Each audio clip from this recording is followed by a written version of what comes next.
अस्सलामुअलैकुम नाज़रीन, मैं हूं अब्दुल अज़ीम। 7H न्यूज़ में आपका इस्तकबाल है।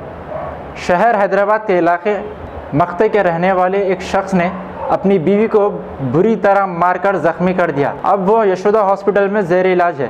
पेश है इस मामले पर हमारे नुमाइंदे अहमद की ये रिपोर्ट। राजभवन मक्ता में रहने वाली रेशमा बेगम की गलती ये थी कि फ़ोन का वाईफाई बंद करने पर रेशमा के शौहर मोहम्मद उमर ने उसे बुरी तरह से पीटा।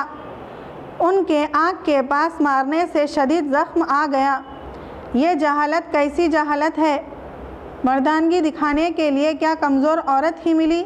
शर्म आनी चाहिए ऐसे शौहरों को जो अपनी बीवियों पर जुल्म करते हैं।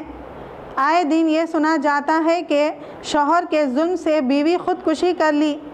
ऐसे शौहरों को कानून कड़ी से कड़ी सज़ा देना चाहिए ताकि दूसरों के साथ कभी ऐसा जुल्म ना हो। तो कौन मारे आपको? हमारे शौहर मारे। कहीं को मारे?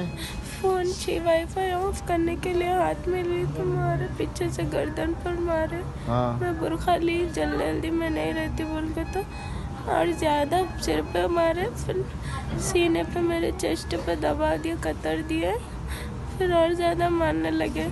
मुंह बंद कर मर कर बोल के 5 मिनट्स 10 मिनट्स बहुत लड़े हुए, फुल मारे। लास्ट मोमेंट पे जब आँखें के पास आए तो बहुत ज़्यादा मार दिया। आँखें के पास कान पे मारे, एक साइड। कहाँ पे? कान पे? ये कान पे मारे, सिर पे मारे। अभी मैं आँखें के पास मारने के बाद जल्दी बाहर उठ के आ गई तो जब छोड़ दिए ना।